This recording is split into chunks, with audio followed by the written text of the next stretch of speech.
beautiful people. Paisley Rose back again with another video for you guys. So today I am finally doing my tattoo tour. Well, they are rude. I am sorry if you hear that loud, obnoxious mower in the background. Hopefully it goes away soon, yeah? I am today only going to do the upper half of my body because the lower half is a little easier to go through and it's a lot. So I don't think I'm going to get through all my body today. Anyways, let's get on to these tattoos because it's going to take me a while and this intro has been way too long already. So we're going to start head first. And so as y'all can see, I have this head tattoo. My dog is breathing in the door. He won't come in here, even if I opened it. So the story behind my head tattoo is, if y'all are new here and you don't know, I am a college student. I am currently studying art. My minor is in women's studies. And in a lot of our women's studies classes, we do bring up names as like a part of our identity. I said that word really weird. Identity. My name has always been something that I really truly loved. Paisley's my first name, Rose is my middle name, and I've been really grateful for my name. My mom named me. She named me after Prince with the Paisley Park.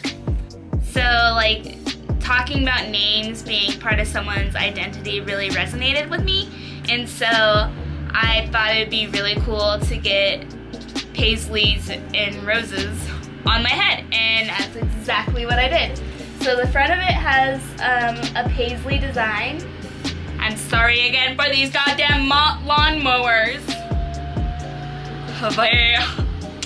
It's something that I do see every day when my head is shaved.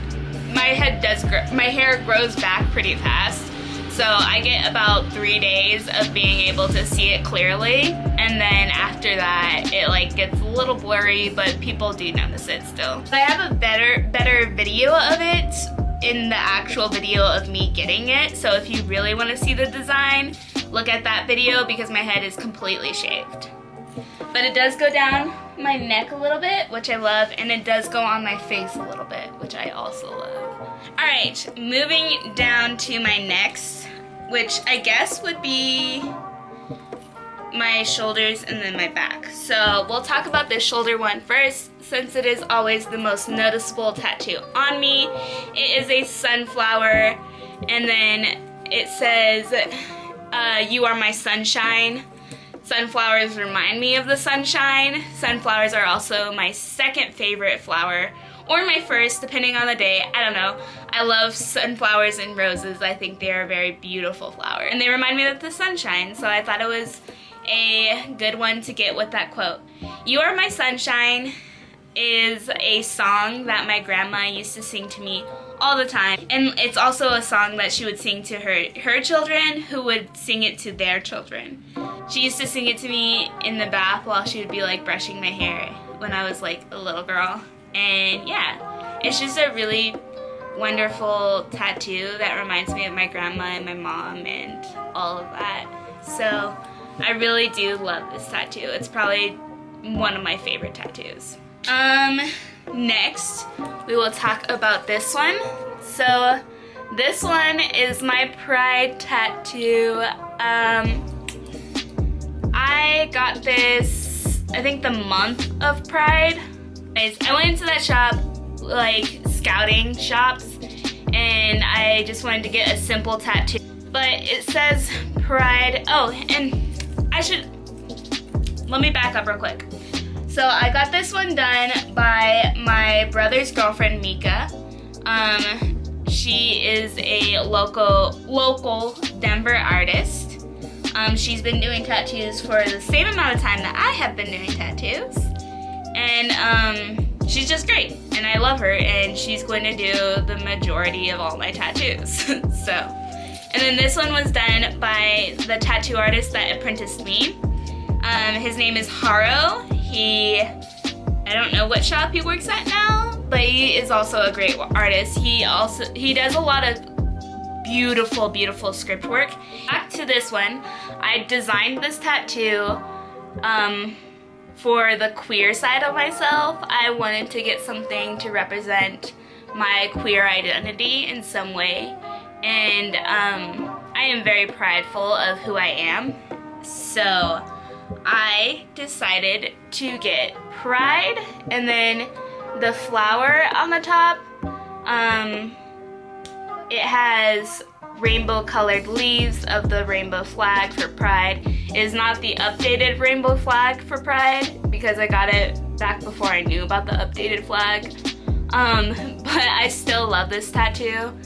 And then next we will talk about my first back tattoo, which is the one that's like right under my neck. It says, "She lived happily ever after." I love this tattoo. My mom got me a sign for my door, and it said she lived happily ever after.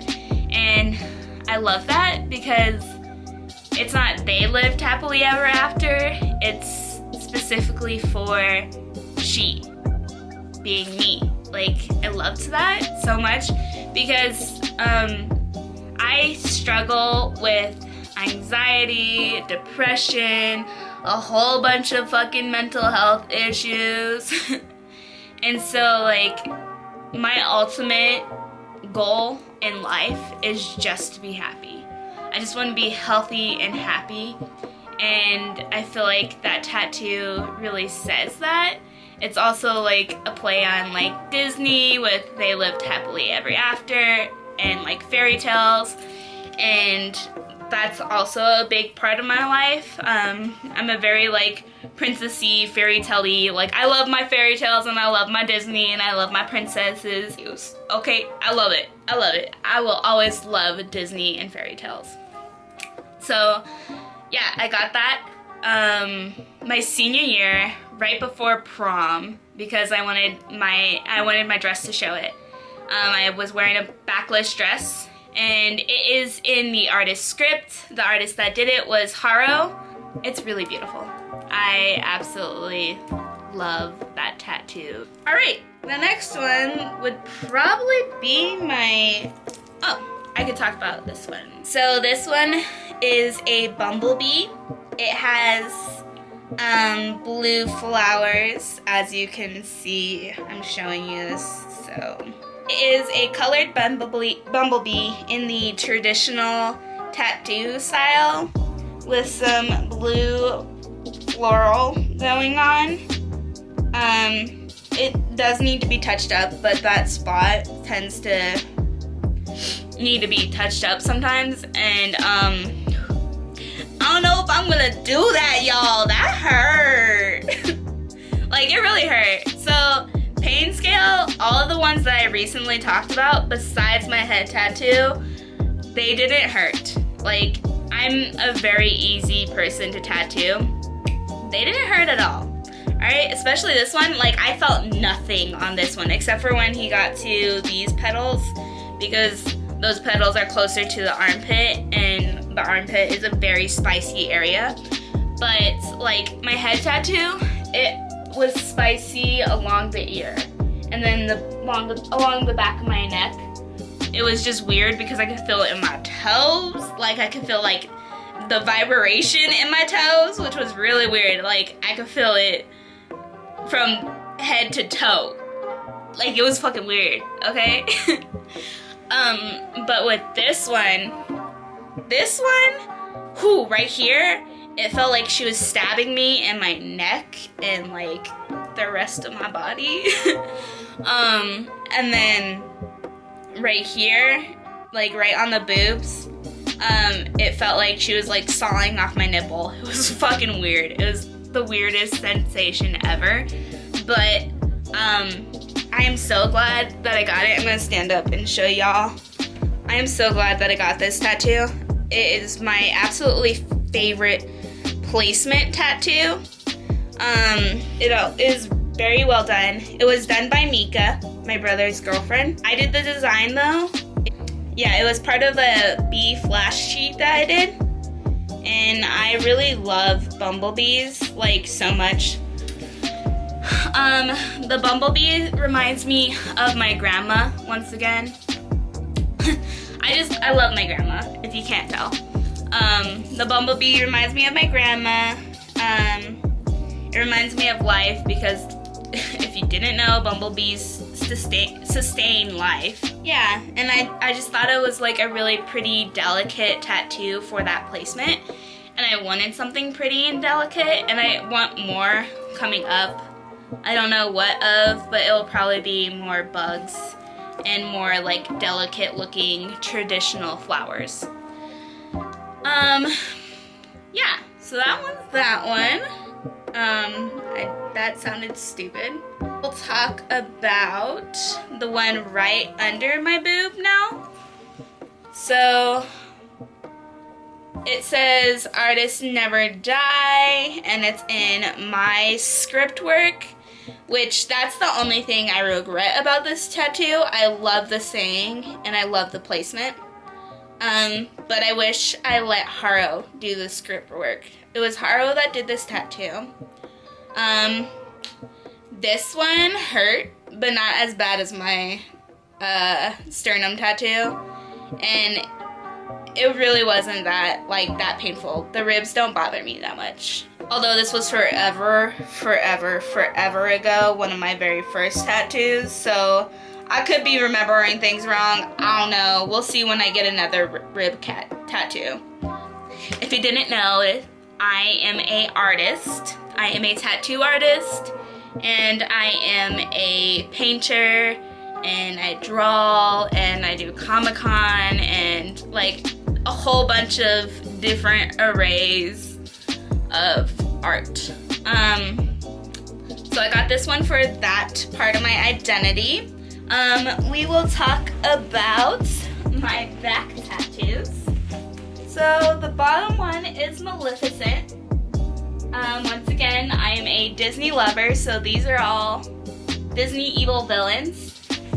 I wanted to get them in the traditional, like, excuse like my saying, but like kind of cholo style of like portrait tattoos. So I got them in black and white, and I got them going up this side of my back because it's like my Disney side. Yeah, so it goes Maleficent,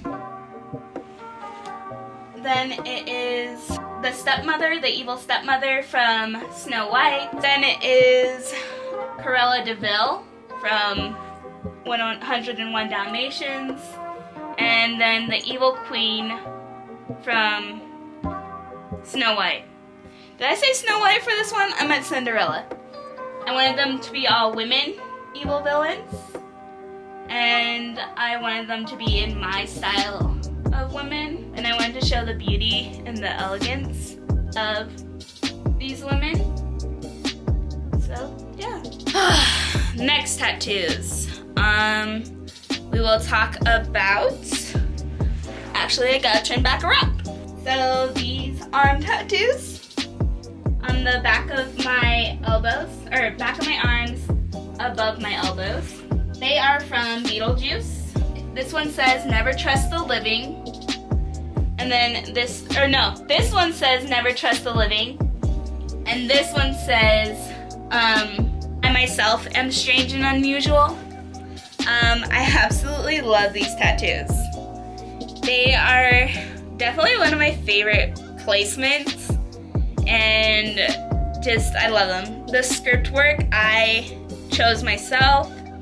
It's just like, I feel like it's a more grungy, like, script work, less pretty, and since the tattoos are like less pretty of a saying and like more like, I don't know, strange and unusual of a saying, I thought it really fit it. I got these on Friday the 13th.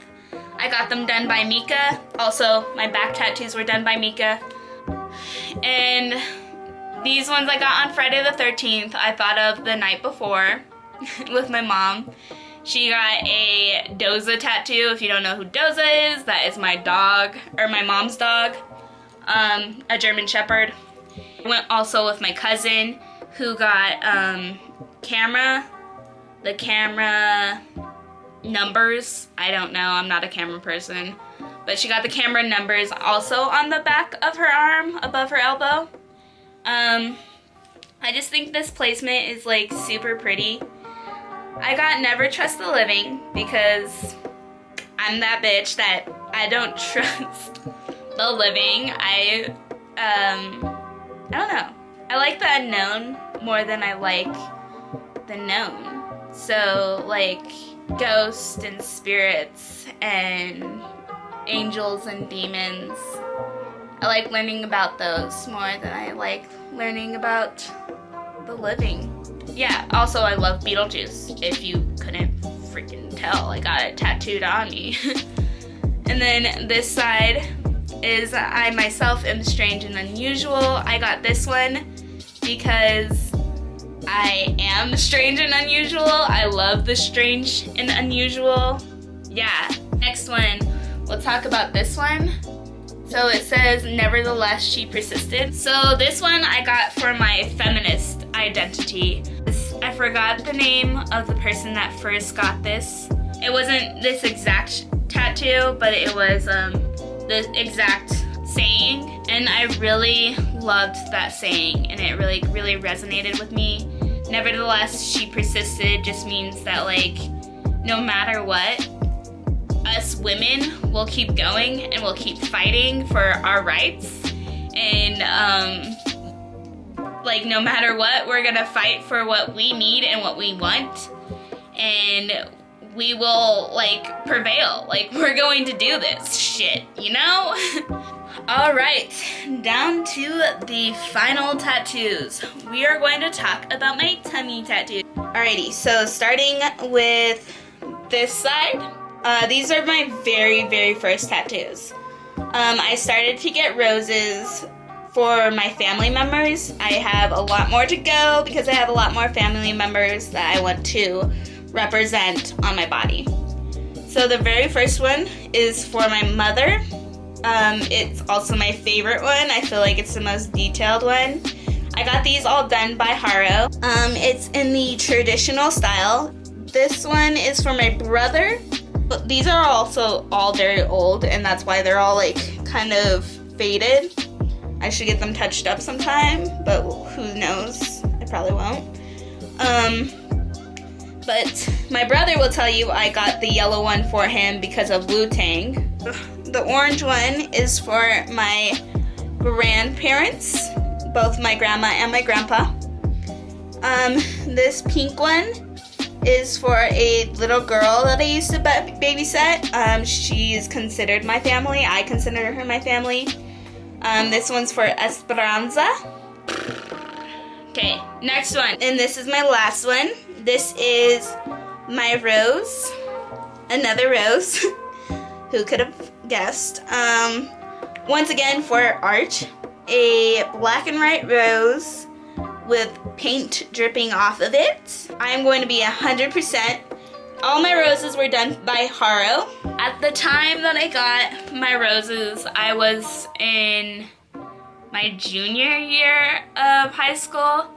The dripping rose was my very last rose that I got by him. And when I got it, I didn't speak up. And so this is a great example. Nothing against the artist. He is wonderful and he is a great artist, and I would go for him for more script work. I want to go to him for more script work. I just don't have the pocket change for that, you know?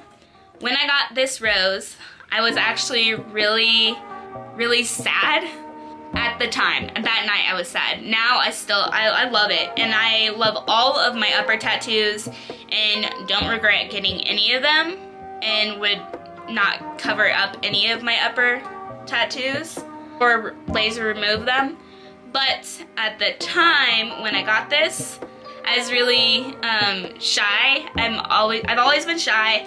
I've always had social anxiety and just anxiety period. And so with my anxiety, I cannot speak up for the things that are bothering me, things that like someone got wrong. But for this, it is a permanent thing on my body, and if I could give anyone advice, it's always speak up about your tattoos if you don't like something about them.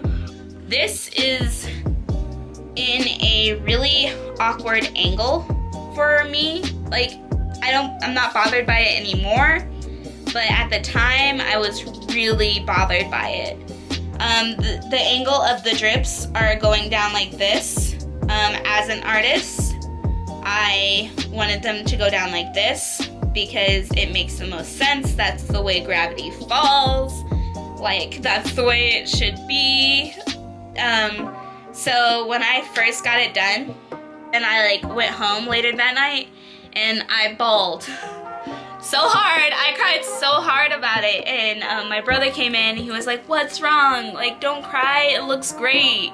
Like, don't worry, it's fine." But at the time, this permanent thing on my body is not the exact thing that I wanted. But don't be me. Speak up to your artist. Okay, last tattoo, I promise. I completely forgot about this one, but I have "She is art" on my hand. I saw this saying, and I had to get it. I love this saying. I got it at the same time that I got my head done, and I was like, hey, while you're here, I do want this small saying. How much is it? I'm gonna still pay you for it. Could you do it for me? And she said, yeah, why not? It's gonna take 2 seconds. I also wanted the placement like that because it is my drawing hand. So I thought that would be real cute, real cute if I got "She is art" on the hand that I create art with. I'm so smart, y'all. That is my last tattoo. Thank y'all for watching. Sorry this video is so goddamn long. I promise you this is the longest part of my tattoo haul. All my upper body has meaning and explanation, where my lower body not so much. And when I do my lower half next week, I will also have new tattoos right here and right here. And I will show y'all those, and I will explain those to you. I will see y'all next time, and we will talk about the lower half of my body. Stay beautiful, guys.